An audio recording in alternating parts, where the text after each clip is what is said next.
Bom, pessoal, a gente lendo o livro Vivendo no Mundo dos Espíritos, do Espírito Patrícia, a gente sabe que ela estava, né, fazendo um curso, né, de conhecimento do mundo espiritual.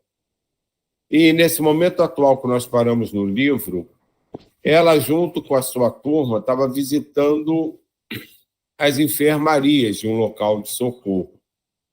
E vinha conversando com uma senhora que achava muito bonita, que a elogiava e começou a falar sobre o seu desencarne, né? E é a partir daí que nós vamos continuar.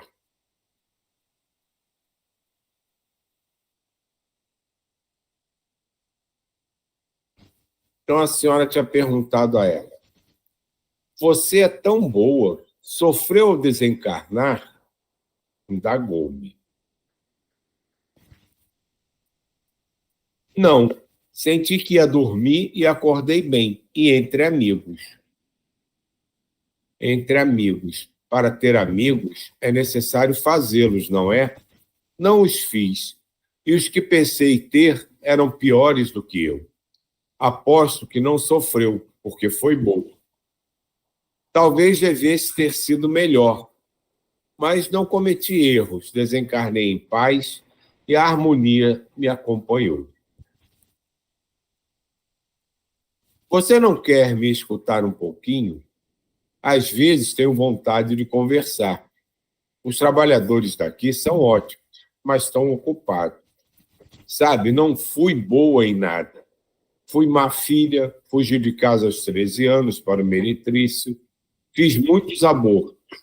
Tive 3 filhos, dei 2, o outro antes eu tivesse dado. Era um rapazinho esperto, um ladrão. Um dia, ao roubar de um cliente meu, este o matou. Não fui boa mãe.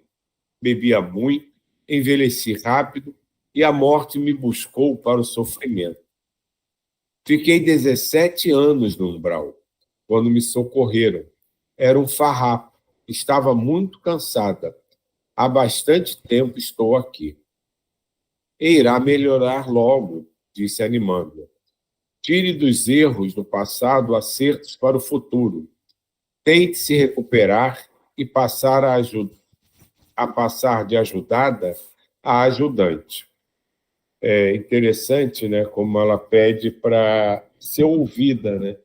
E isso é uma coisa que faz parte fundamentalmente da caridade de todos nós, ouvir, ter paciência para ouvir. Porque às vezes as pessoas querem só dividir as suas cargas, e com isso elas podem refletir, pensar, podem se reorganizar aos poucos. Diga. Não, é só que eu achei, não, é sobre esse tema, mas não é sobre esse foco. Que ela fala aqui. Você sofreu desencarnar? São dois fatores que ficam no nosso, na nossa curiosidade em querer saber. Quando a gente morre, a gente sente dor. Assim, todos nós sabemos que iremos morrer, e toda pergunta a gente fica desse. E a mesma coisa se diz quando a gente nasce, a gente não sabe se sente dor ou não. Então fica essa parte obscura do nosso ser que a gente nunca sabe. Aqui agora nós passamos a ter conhecimento porque os amigos espirituais falam que a gente sofre. Quanto à dor, até agora eu não vi ninguém falar, mas eu acho que não sente, não sei. É só isso que eu queria falar. Realmente isso eu também nunca vi ninguém falar, não. A senhora sorriu tristemente. Dei-lhe um passe. Fiz alto uma oração. Ela me agradeceu. Obrigada. Um senhor dizia sem parar: o café, tenho que colher o café. Após o passe, disse frases maiores e deu para entender que roubou muito café de seus patrões. Colhia o café da plantação durante o dia e à noite ia pegá-lo. O arrependimento fazia-o ver o fato sem interrupção. Depois do círculo de orações, ele adormeceu tranquilo. E assim Muitos tinham histórias reais para contar. Descortinavam erros sobre erros. A maioria foram egoístas. Amaram mais a matéria do que as verdades espirituais. O orgulho e o egoísmo levam muitos à porta larga da perdição, para o sofrimento após a desencarnação. Ao sairmos das enfermarias, Zé comentou: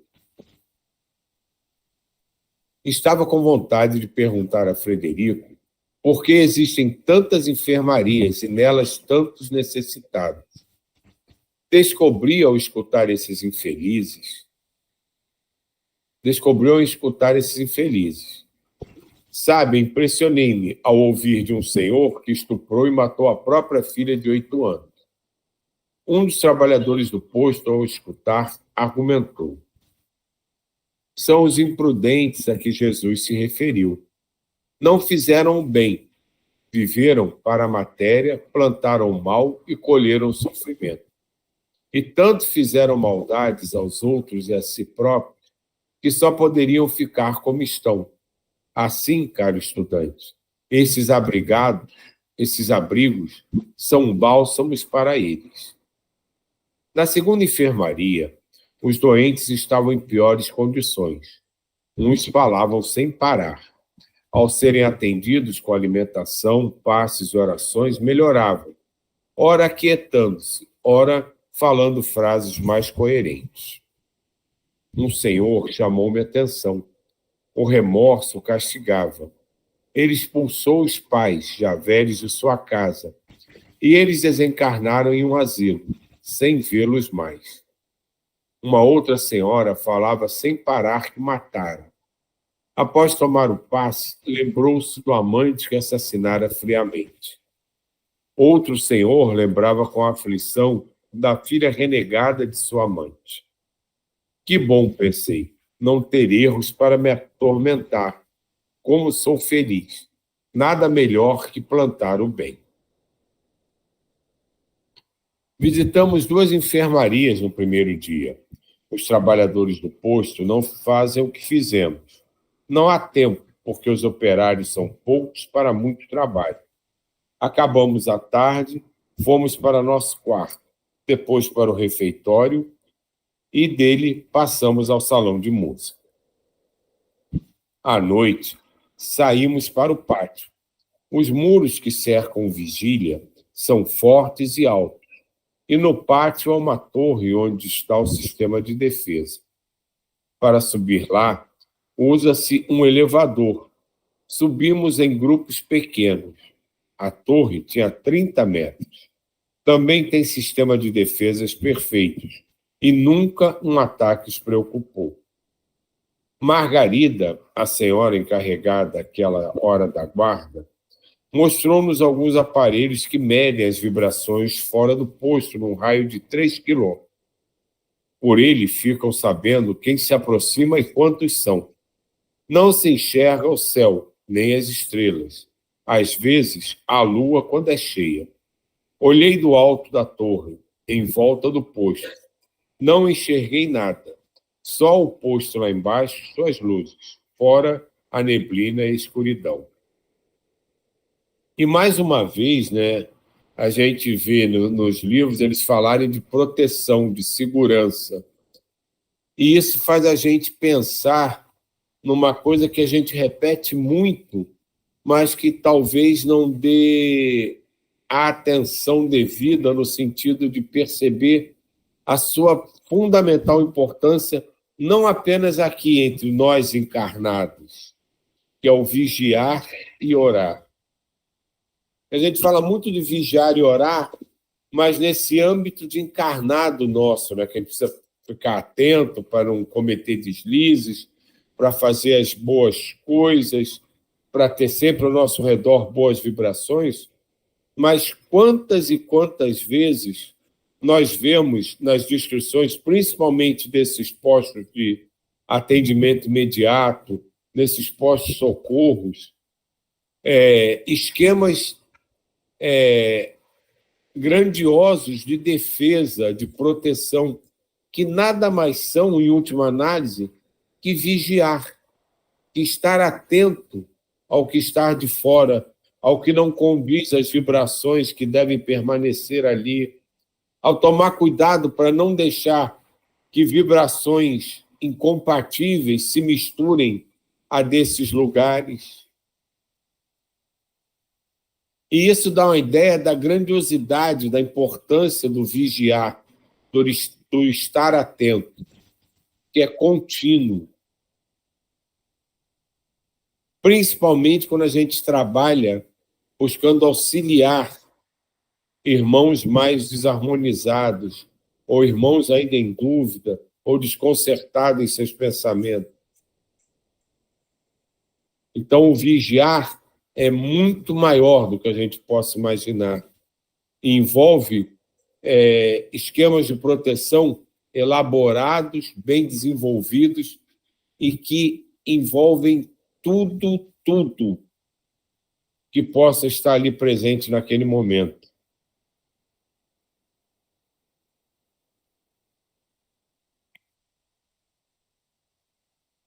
Quando esperava a vez de subir na torre, olhava distraída um pequeno e bonito chafariz de pedra verde, com delicados contornos de flores, rodeados de plantas, flor azul, aproximou-se.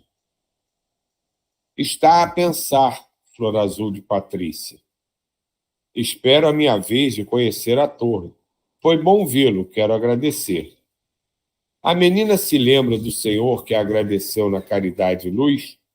Sinto como ele, só que mais feliz, porque posso acompanhá-la e fazer algo por você.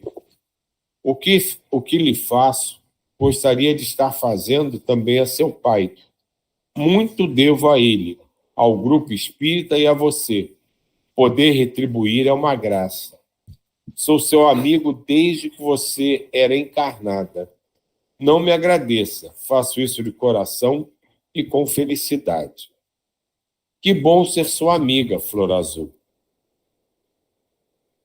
Ao termos bons amigos, temos tesouros.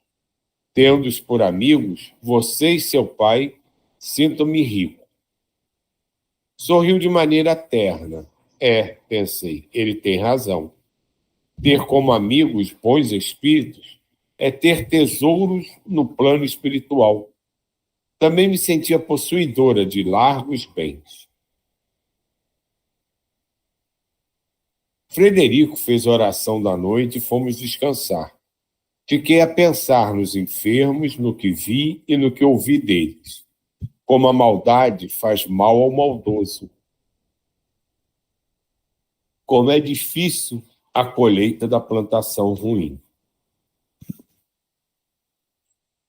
Talvez daí venha esse questionamento, né, se a gente sente dor, talvez não dor como dor física, mas dor nesse sentido de angústia, né, de apreensão, de desconforto mental. Talvez a dor no desencarne possa surgir daí, não necessariamente a dor como a gente entende fisicamente, né, de tomar uma pancada e ficar com aquela área doendo, mas dessa dor moral que nos envolve, nos faz recordar os erros e as oportunidades perdidas.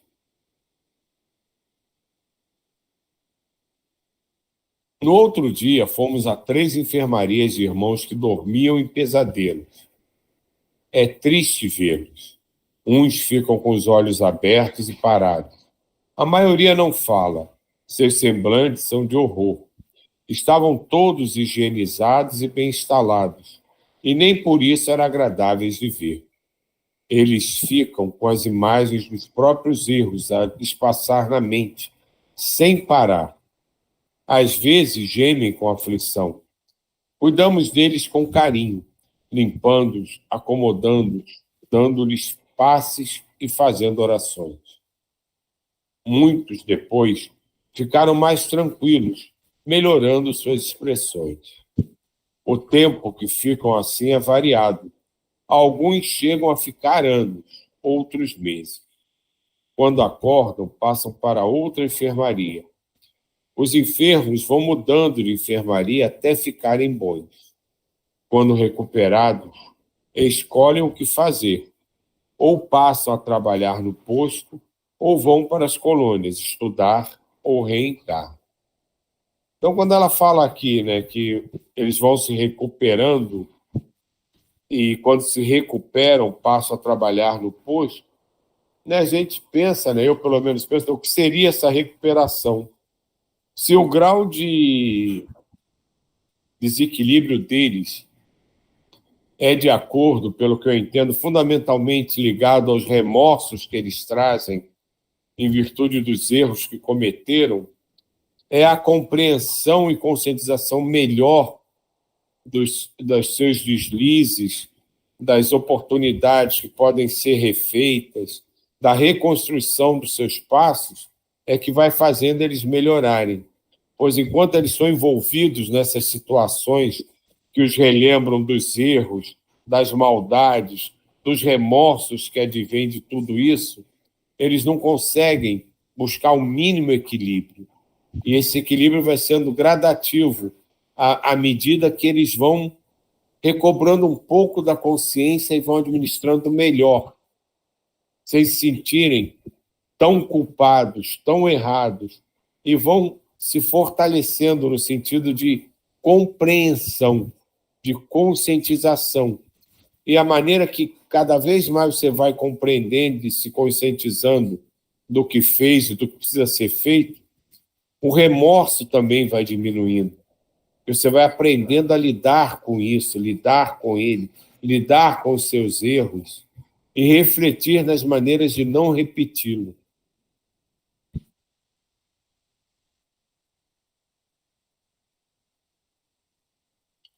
À noite, escutamos músicas. Uma trabalhadora do Vigília nos brindou com encantadoras canções.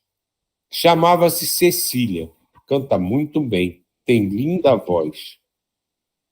A boa música ajuda a refazer as energias. É sempre agradável ouvir canções em companhia de amigos. Os trabalhadores do Vigília amam receber essas excursões e visitas. Gostam de conversar, trocar informações. A noite transcorreu tranquilamente.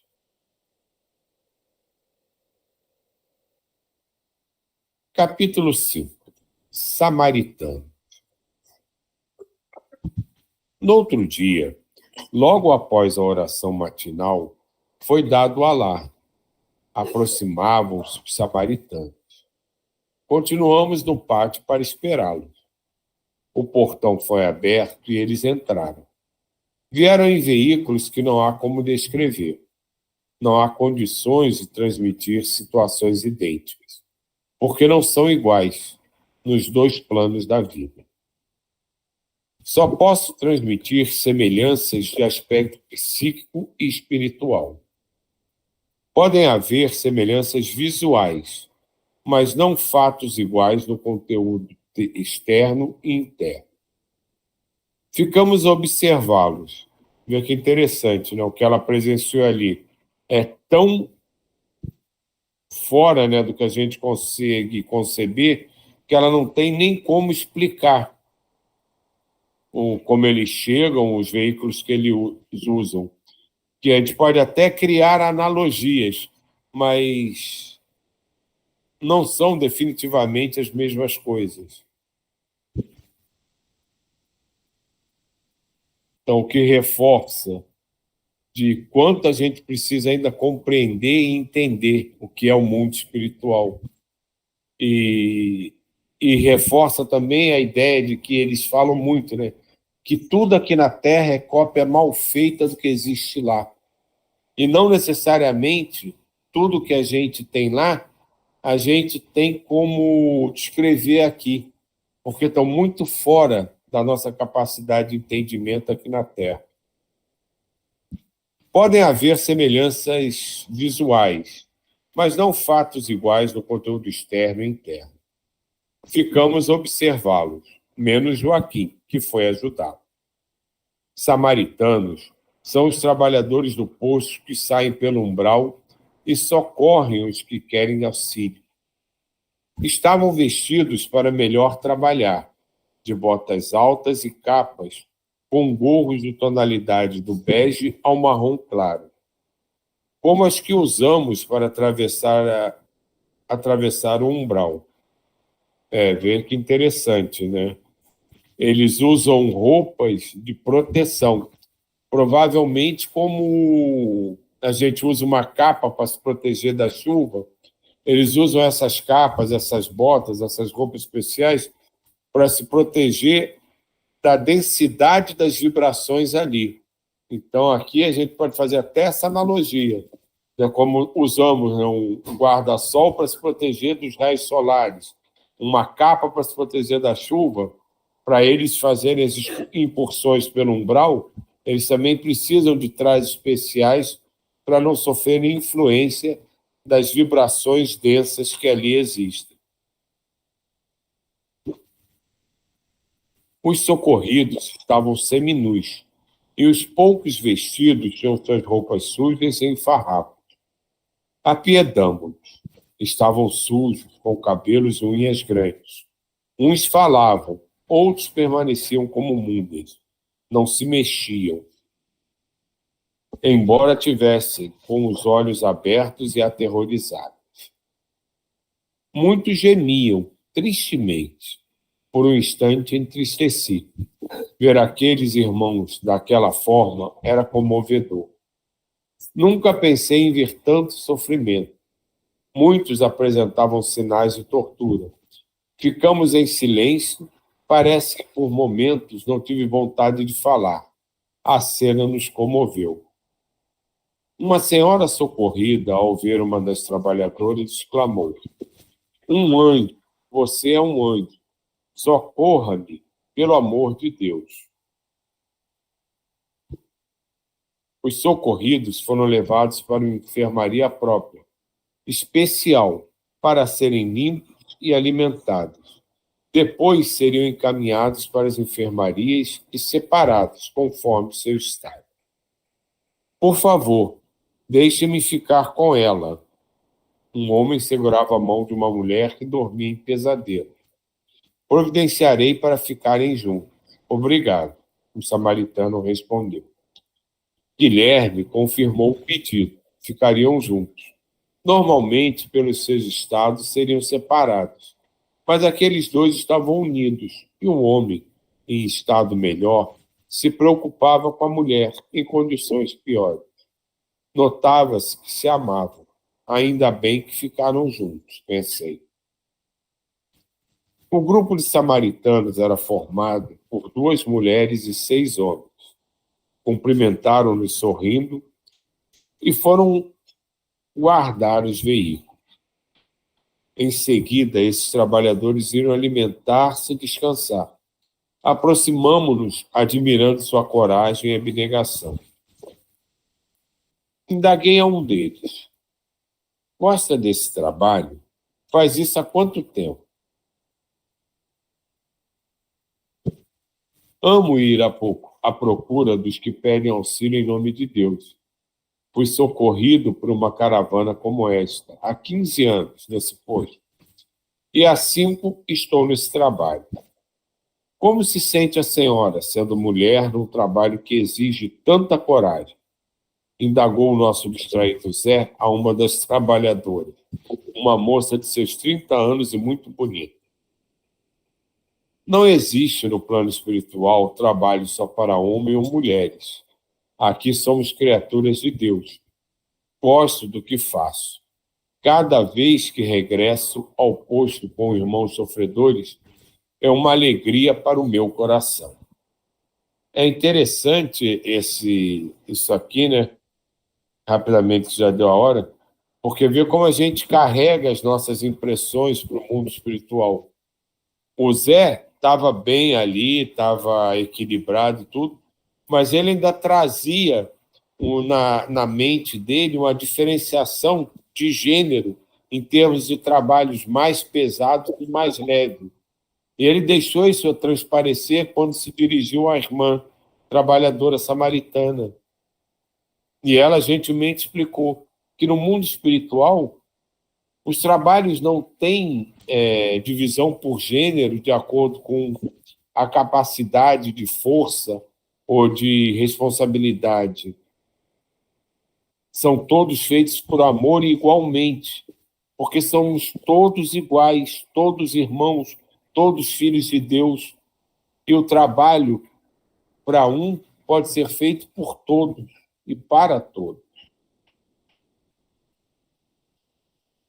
Vamos parando por aqui, que já são 8h31, mas isso é uma maneira bem interessante, né, de reforçar que realmente a gente leva as nossas impressões para lá, até que um dia a gente vai melhorando a nossa compreensão, nossa conscientização, e vai deixando certos conceitos que a gente cria aqui na Terra para viver com mais amplitude, né, no mundo espiritual.